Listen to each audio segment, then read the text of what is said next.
नमस्कार दोस्तों, आज है 4 जनवरी है। 4 जनवरी में जो इम्पॉर्टेंट करंट अफेयर है उसको आप लोग को साथ हम लोग आज डिस्कशन करेंगे। तो आप लोग ये बता दूं दोस्तों, चाहे आप किसी भी एग्जामिनेशन की तैयारी कर रहे हो, चाहे आईएएस की तैयारी कर रहे हो, चाहे स्टेट पीसीएस की तैयारी कर रहे हो या कोई भी वनडे एग्जामिनेशन की तैयारी कर रहे हैं, तो यह करंट अफेयर आप लोग समान रूप से उपयोगी होने वाला है।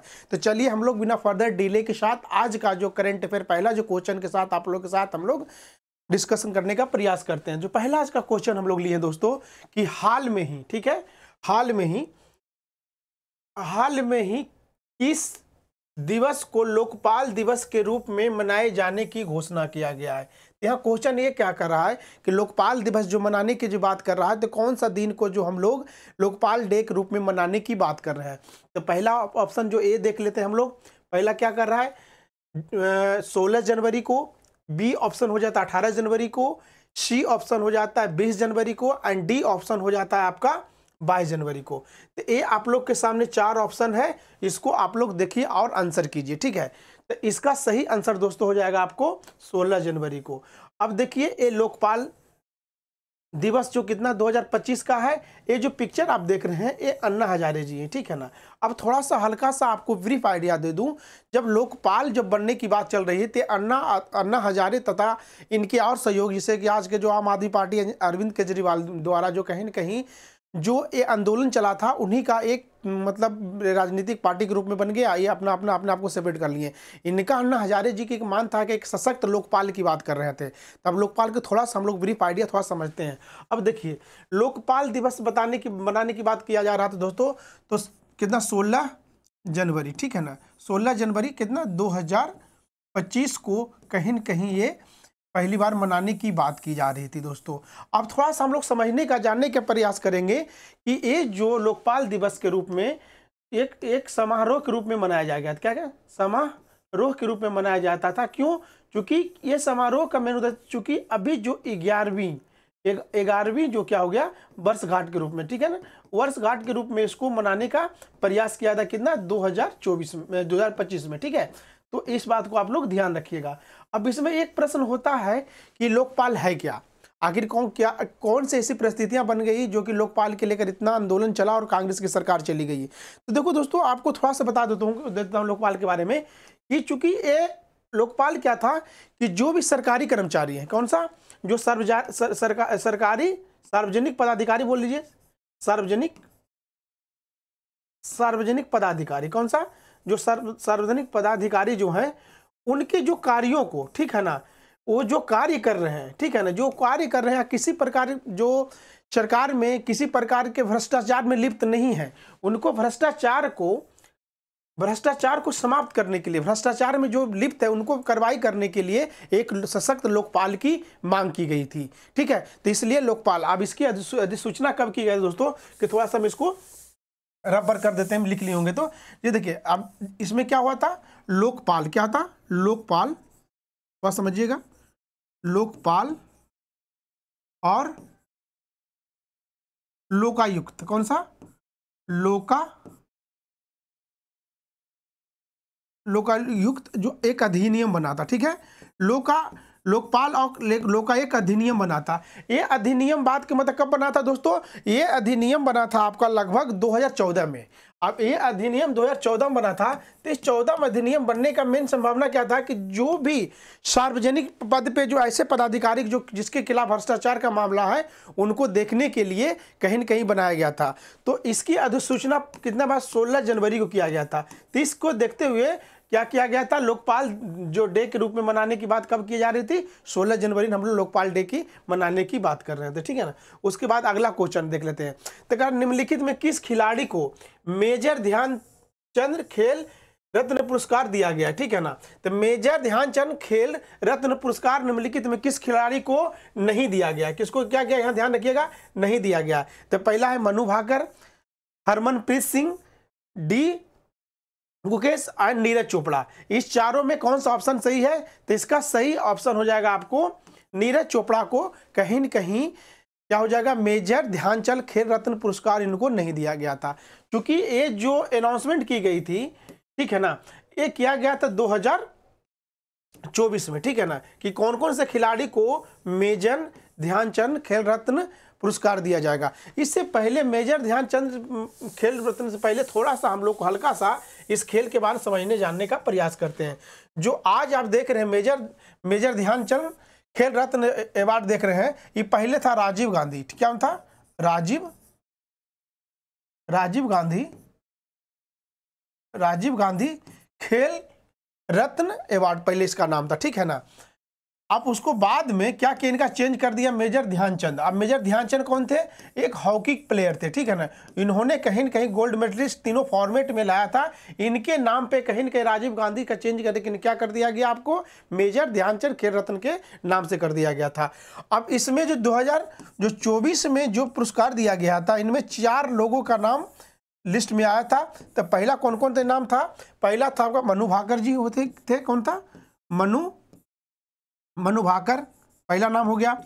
उनके साथ साथ एक नाम और आपको मिल जाएगा, हरमनप्रीत सिंह। और तीसरा जो नाम था आपका देख लेंगे कौन सा है,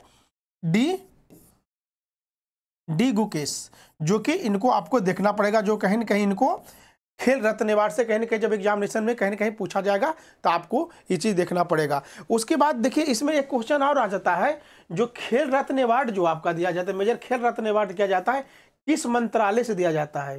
किस मंत्रालय से, ठीक है ना, किस मंत्रालय से। तो यहाँ बोल देंगे कि जो किस मंत्रालय से दिया जाता है, इसको देखेंगे तो इसमें हो जाता है खेल एवं युवा मंत्रालय। कौन सा? खेल एवं युवा मंत्रालय के तहत इसको पुरस्कार दिया जाता है। ये ध्यान रखिएगा, ये बहुत इंपॉर्टेंट बन जाता है, तो इसको आपको याद रखने की आवश्यकता है, ठीक है ना।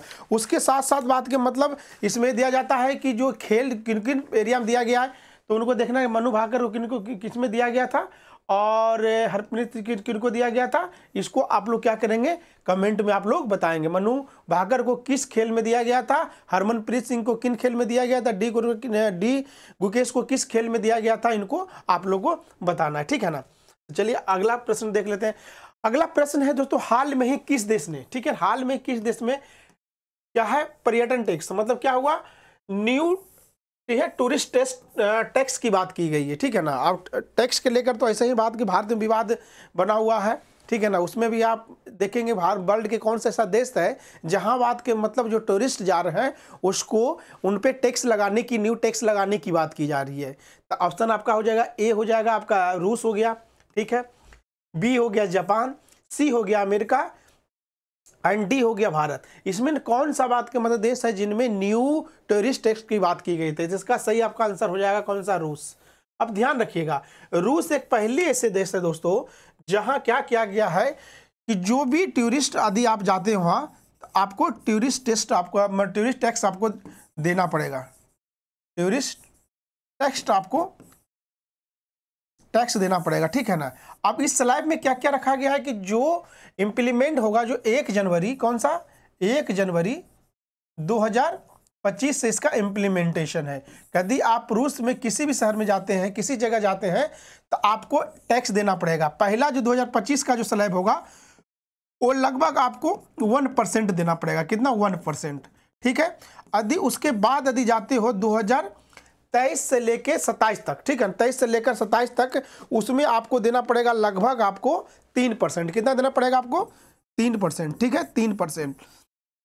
अब देखिए ये जो टैक्स कहाँ इम्पोज होगा, रूस सरकार को क्या करना है, इसके संदर्भ में रूस जो सरकार है जो टैक्स डिपार्टमेंट को देखता है, उनके अनुसार कहने का मतलब था जो ये टैक्स जो हम लोग देंगे खास करके रीजनल, क्या है,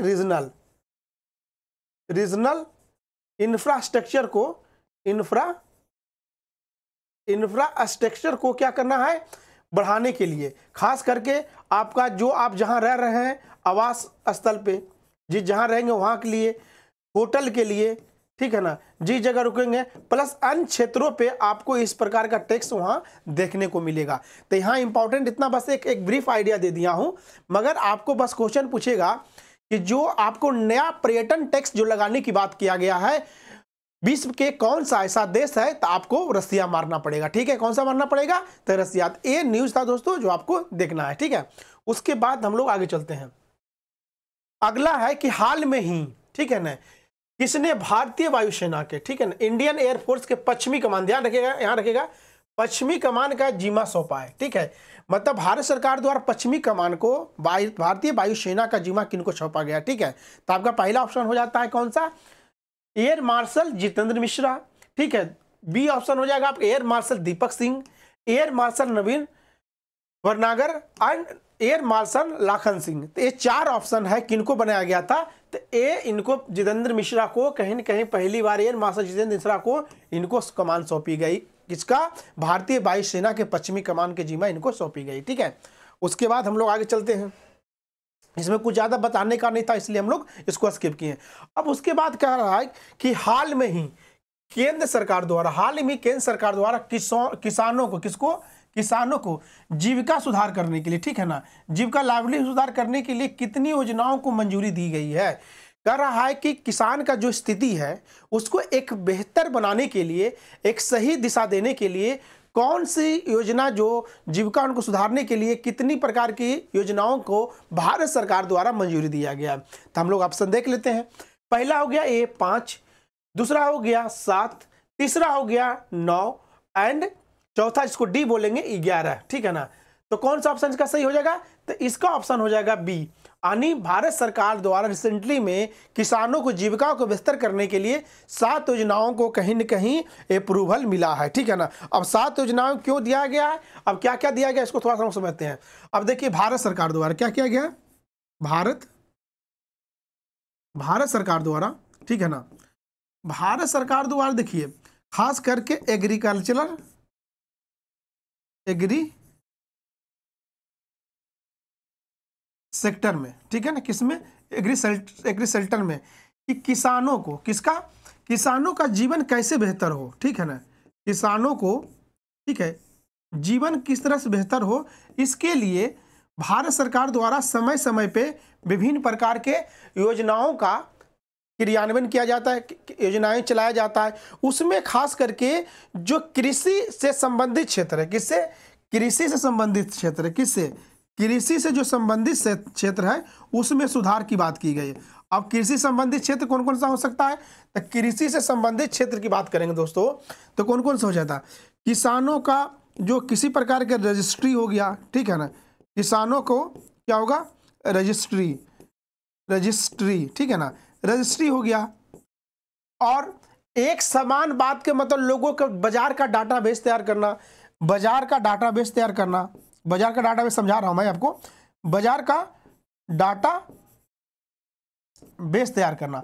अब डाटा बेस तैयार करने का आशय क्या हो दोस्तों, कि मान लीजिए कोई किसान बिहार में बैठा हुआ है, उत्तर प्रदेश में बैठा हुआ है, राजस्थान में बैठा हुआ है, अब उसको सब्जी बेचनी है, तो आजादपुर मंडी में क्या भाव चल रहा है, किस प्रकार कितना कितना चीजें हो रहा है, तो उसका एक बेहतर तरीके से एक ऐसा वेबसाइट बनाना, एक ऐसा पोर्टल पर तैयार करना जिससे जो कि दूर दराज में बैठे किसानों को कहीं न कहीं एकीकृत रूप से उसको एक बेहतर तरीके से चीजों को एक पोर्टल पे मिले, ताकि वो अपने उपज का एक सही प्रकार से उसको कीमत मिल जाए। खास करके उन किसानों को जो कहीं न कहीं जो दिल्ली नहीं आ सकते हैं, रिमोट एरिया में हैं, बहुत दूर दराज एरिया में, उनको सस्टेन करने के लिए एक ऐसा डाटाबेस तैयार करना ताकि उसको समय समय पे चीज़ों को मिलते रहें, ठीक है। प्लस जो भूमि का, जो लैंड का है, लैंड का डिजिटलाइजेशन का मतलब ये हो दोस्तों कि जो भी आजकल जो रहा है कि जितनी भी भूमि है उनको एक बेहतर तरीके से क्या किया जाए, इंटरनेट फ्रेंडली और नेट के बेस पे उनको एक सही तरीके से मुहैया करवाया जाए। प्लस और सबसे इंपॉर्टेंट जो मौसम का निगरानी, क्या होगा, एक मौसम का निगरानी, ठीक है ना, मौसम निगरानी। अब मौसम निगरानी से ये हुआ दोस्तों कि देख रहे हो कि कभी कभी क्या होता है कि मौसम का पूर्वानुमान नहीं होने कारण जो किसान भाई, जो किसान मित्र की खेती करते हैं, तो कहीं न कहीं फसलों को उनको सही सूचना नहीं मिलने कारण कहीं न कहीं उनका फसल नष्ट हो जाता है। इसको फसल को नष्ट ना हो तो एक ऐसा अवधारणा विकसित करना, एक ऐसी टेक्नोलॉजी विकसित करना जिससे किसानों को समय रहते उनको मौसम के बारे में दिखाया जाएगा कि बाढ़ आने वाला है, सुखाड़ आने वाला है, या किसी प्रकार के कुछ ऐसी मतलब प्राकृतिक आपदा आने वाला है जिससे कहीं न कहीं किसान कहीं न कहीं जो आने वाली समस्याओं को, चीज़ों को अपने तरह से एक सही समय पे सही तरीके से एक डिसीजन लेकर अपने फसलों को, पशु को, माल जाल को अपने को सुरक्षित कर ले। इस तरह से भी एक बेहतर तरीके से इस तरह से बात का मतलब भारत सरकार द्वारा चलाई जा रही है, ठीक है ना। ताकि इनका जो मेन इन सब चीज़ों का उद्देश्य क्या था कि इनका मेन ओवरऑल क्या करना था, इन लोग का मेन ओवरऑल था क्या करना कि इनका मेन ओवरऑल ये करना था कि ताकि खाद्य, ठीक है, खाद्य, ठीक है ना, खाद्य सुरक्षा, ठीक है ना, खाद्य सुरक्षा एवं क्या होगा, पोषण, जो खास करके है ना फूड सिक्योरिटी एंड इनका न्यूट्रिशन का मात्रा को एक बेहतर लेवल पे क्या किया जाए, एक बेहतर लेवल पे रिसर्च एंड डेवलपमेंट करने के लिए इस योजनाओं का एक मदद लिया जाए। इस तरह से चीज़ें को आप लोग के सामने बताया और समझाया गया है इस योजना के बारे में। अब अगला न्यूज़ देख लेते हैं, ठीक है ना। और एक बात और बता दूं, यदि आपको इस दरमियान किसी भी तरह से, जब हम आपको लेक्चर रिकॉर्ड कर रहे हैं, इस दरमियान किसी भी प्रकार का आपको कोई दिक्कत आती है, कोई समस्या आता है, तो आप लोग कमेंट बॉक्स से पूछ सकते हैं, ठीक है। एक नंबर दिया गया, उससे डायरेक्ट हमसे कनेक्ट हो सकते हैं, ताकि इस पढ़ाई के दरमियान जो भी आपको दिक्कत हुई है उसको समय रहते हुए आप लोग को ये किया जाए। आप लोग पढ़ते रहिए, बाकी देखते हैं ना, कोई दिक्कत होगा तो हम लोग बात करते रहते हैं। बाकी नंबर दिया गया है, कमेंट बॉक्स से खुला हुआ है, आप लोग वहाँ से पूछिए ताकि जो समस्या मैं भी जान सकूँ, ठीक है। टू वे कम्युनिकेशन रहेगा, ज़्यादा सही रहेगा, ठीक है। चलिए अगला क्वेश्चन देख लेते हैं। हाल में किस खिलाड़ी को, ठीक है ना, हाल में किस भारतीय शतरंज खिलाड़ी को, ठीक है ना, क्या किया गया है, महिला वर्ग में विश्व चैंपियनशिप का दिया गया, ठीक है ना। तो कौन कौन सा है, आर वैशाली जी हैं, डी बी में कौन सा, डी रवीना है, हिमांशी है, अश्वाति मतवाल है। तो इनको किन्हें दिया गया, तो इसका सही आंसर हो जाएगा लगभग कौन सा हो जाएगा, इनका संदर्भ बी वैशाली को दिया गया। इसमें कुछ ज़्यादा न्यूज नहीं था, ये बात, इसका आयोजन कहाँ गया था, न्यूयॉर्क में किया गया था, ठीक है, न्यूयॉर्क में किया गया था, ठीक है, न्यूयॉर्क में इनका आयोजन किया, बस नहीं याद रखिएगा, ठीक है। आगे चलते हैं। उसके बाद कहता है भारत में पहला सर्जिकल रिपोर्ट किसे कहा गया है, मतलब जो भारत में एक सर्जिकल रिपोर्ट आया है। अब देखिए, अब जो सूचना क्रांति का दरमियान में तरह तरह टेक्नोलॉजी आ रहा है, ड्रोन आ रहा है, विभिन्न प्रकार की हो रहा है, तो मेडिकल लाइन में एक बहुत बड़ी क्रांति है। जो कि भारत के पहला सर्जिकल रिपोर्ट का नाम क्या है या उसका नाम क्या है, तो ये देख लेते हैं। IAS Mantra, sorry SSI Mantra, SST Mantra, R&D Mantra and MNC मंत्रा। तो आप लोग के सामने 4 ऑप्शन है, तो इसका सही ऑप्शन कौन सा होगा, SSI मंत्रा। SSI मंत्रा के बारे में हम लोग थोड़ा सा समझने के लिए बात करते हैं। अब SSI मंत्रा जो कि पुणे के, कहाँ, पुणे कहाँ है, तो महाराष्ट्र में, ठीक है ना, महाराष्ट्र, ठीक है ना, महाराष्ट्र के एक हॉस्पिटल है, ठीक है ना, महाराष्ट्र के एक हॉस्पिटल है, सॉरी महाराष्ट्र के एक हॉस्पिटल है, उसमें पहली बार, ठीक है ना, पहली बार बात के मतलब INS मित्रा लगाया था। उस हॉस्पिटल का नाम क्या है, हॉस्पिटल के नाम है नोबल, ठीक है, क्या नाम है, noble hospital and research centre, ठीक है, noble hospital and research centre. तो पहली बार यहाँ क्या किया गया है, पहली बार यहाँ क्या किया गया है, ये जो है, ये बात का मतलब कौन सा, ये रिपोर्ट को, पहली बार रिपोर्ट को यहाँ स्थापित किया गया है ताकि उसका एक बेहतर तरीके से उस पर रिसर्च किया जाए, सही तरीके से काम कर रहा है कि नहीं कर रहा है, ठीक है ना। खास करके ये जो रिपोर्ट उस बीमारी के लिए बात के मतलब इम्पोर्टेंट बन जाता है जो सफरिंग कर रहा है, किससे, जो सफ़र कर रहा है, जो सफ़र कर रहा है, सफरिंग कर रहा है किस बीमारी से, एक बीमारी का नाम यहाँ लिखेंगे, उस बीमारी को बात सफ़र करने वाली बीमारी को लेकर कोलोन कोर्सिना जो नाम है, कोलोन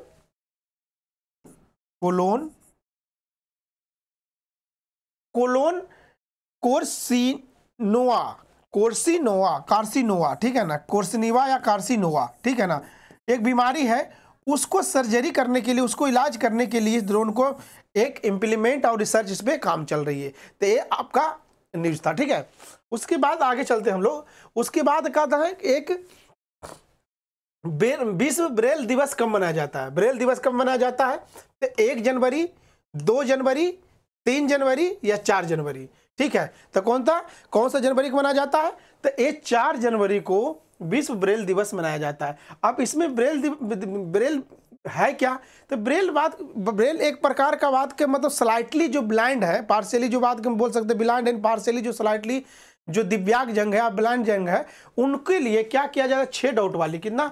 6 डॉट वाली एक लेटर होती है, ठीक है, एक सिस्टम होती है जिसमें क्या क्या जाता है कि जिसका एक लेटर हो गया, ठीक है ना, उसके बाद लेटर हो जाता है, उसके बाद हो जाता नंबर हो गया, नंबर एंड अदर प्रकार का बात के मतलब सिस्टम होता है जिसमें खास करके उससे स्पर्श करके या ये करके कहीं न कहीं उसको अवेयरनेस पैदा करने के लिए ब्लाइंडली जो होते हैं उनके लिए करने के बाद के मतलब ये सब चीज़ें मनाया जा रहा है, ठीक है, ताकि उसका एक बेहतर तरीके से चीज़ों को क्रियान्वयन किया जा सके। तो आज का बात के मतलब एक करंट अफेयर रहा दोस्तों। आप लोग वीडियो कैसा लगा? लाइक करें, शेयर करें, सब्सक्राइब करें। कल मिलते हैं इसी टाइम पे। Thank you.